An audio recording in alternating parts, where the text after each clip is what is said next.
I love Power so much. Her character is so unique in Shonen Jump as the female lead. It's so weird because she has so many negative traits, and yet that all just works out for her. There's actually like one of the volume extras. I think it's volume 2 that goes over stuff about her and like some of the things like she's a constant liar and like I think she steals and she's straight up also just like openly racist towards humans. And just that crudeness to her I think adds so much. But not only that is she just so not smart. Let's just go with that. I don't want to say mean things because we actually have seen that she's pretty insecure about her intelligence, but that's just obviously adding up to a fault to her, a weakness to her, and it's nice to see if somehow she ends up like learning and becoming somewhat intelligent throughout the series. Just looking back on that, but chapter starts out and they're just like riding up in an elevator. Like the first panel is just elevator, and then there's like a dismembered corpse on the ground. And Power's just pulling an arm that's like holding onto her off, and then just starts eating it. Her and Denji have like a little spat when she's talking about like humans and like pigs and sheep and lamb. They're all like pretty much the same, and he's arguing with her that they're not, and they're having like a little push back and forth. I actually like this part because not only obviously like a really good character dynamic between Denji and Power, but we know one of Denji's things that he's developed because like his character, he starts out where a very blank slate, he's got a little bit to him like personal aspects, and then he's been developing them as the series goes.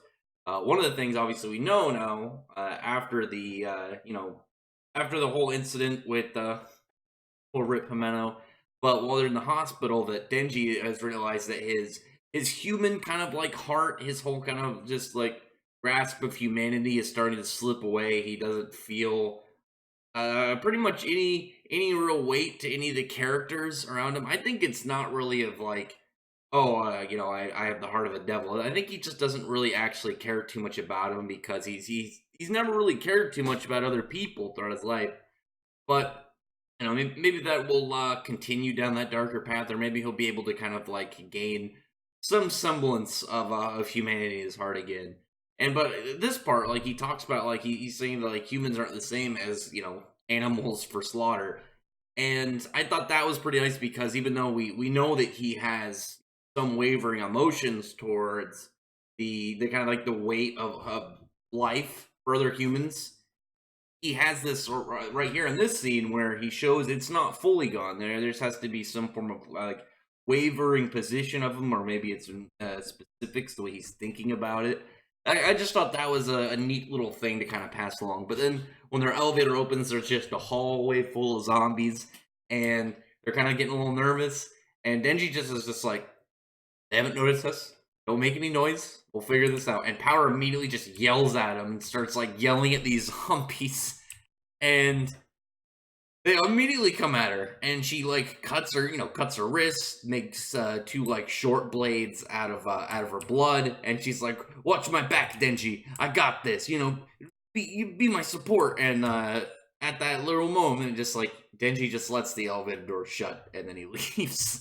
And Power is just like talking to what she assumes is Denji, gazing upon her glory, and she's just talking about how great she is, cutting through these zombies one by one. And even on some like big ass zombie, this dude's probably like, I don't know, I'd say like 7 feet.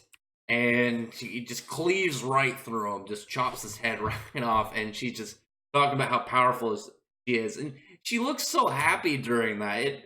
It brings a special spot to my heart as she's dismembering all these zombies because she's in such a good joy. And I'm actually very curious if it's just like she's happy because she's in the heat of battle, but also the possibility that Denji is watching, and she's happy that somebody is seeing her basically.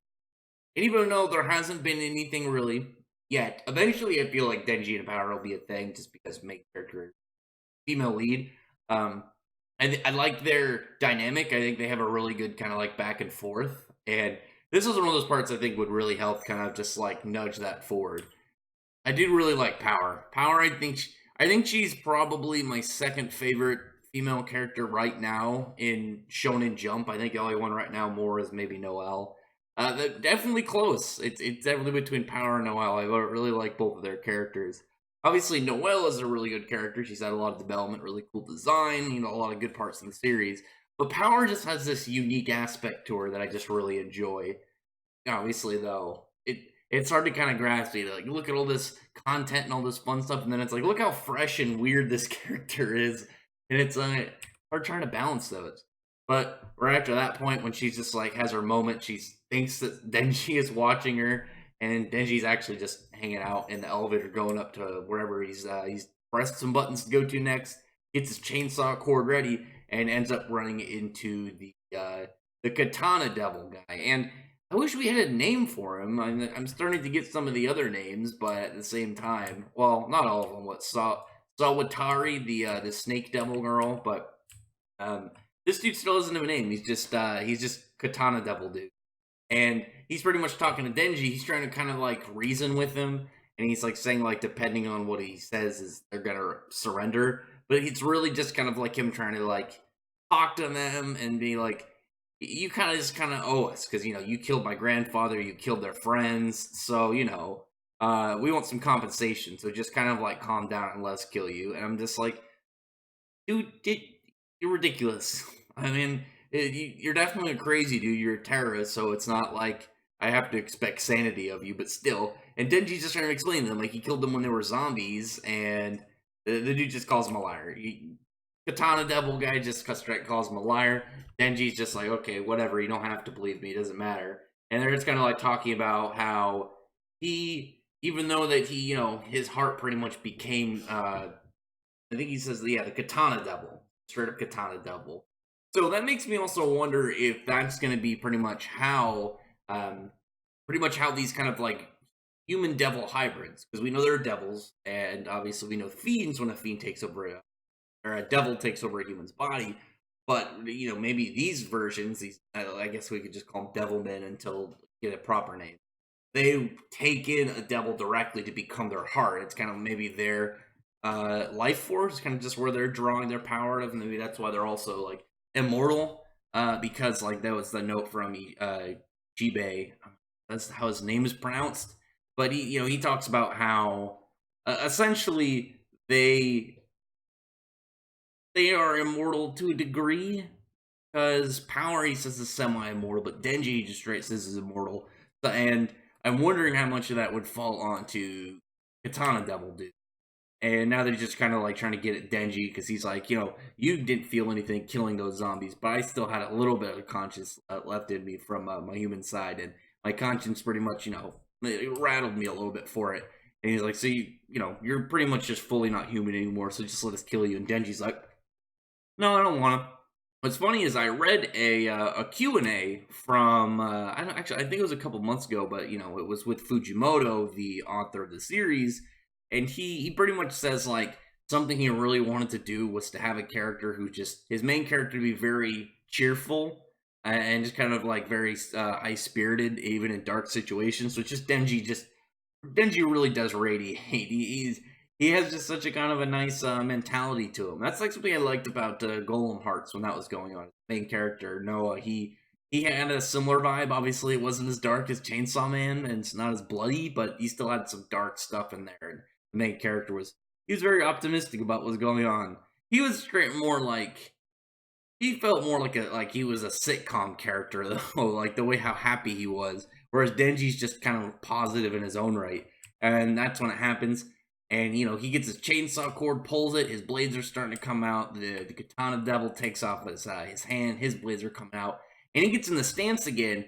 And what's cool is this time Denji actually blocks it because he realizes what the dude's doing. He preps up for it. Obviously, though, we know he got stronger from fighting Kishibe, and you get such a good spread. What's funny is I talked to some people on Twitter about it, and the art for Chainsaw Man, like Fujimoto, like the way he draws people is it's kind of rough. I expect his art style to get better over time, but the way he draws monsters, the way he draws like environments are just they look so good. Like just looking at the big double spread, this really really good looking spread as these two clash is just absolutely gorgeous. And Then the battle really just kind of begins, and they're clashing blades, and right when they actually get a sick part where like they're pretty much putting their head blades towards each other. And I'm gonna love to see a katana versus a chainsaw. Not just like, oh, cool, they're fighting with these weapons. It's like, no, they are these weapons, and these characters are just gonna, go as raw as possible. And especially because they're not just like fighting in a room; they're literally falling off a building right now. They're falling off a skyscraper, and I am very curious to know how they're not just gonna splatter on the pavement. I don't know. We'll see. Next chapter, another week, unfortunately, but another chapter that just absolutely was a blast reading. I love Chainsaw Man. So tell me in the comment section below what you thought about this. Tell me what what you took away from this chapter. And I really appreciate if you thumbs up the video, friend the like button and subscribe button. Check out my other videos. Run that. I appreciate everyone who's already subscribed. And I thank you all for listening. Bye.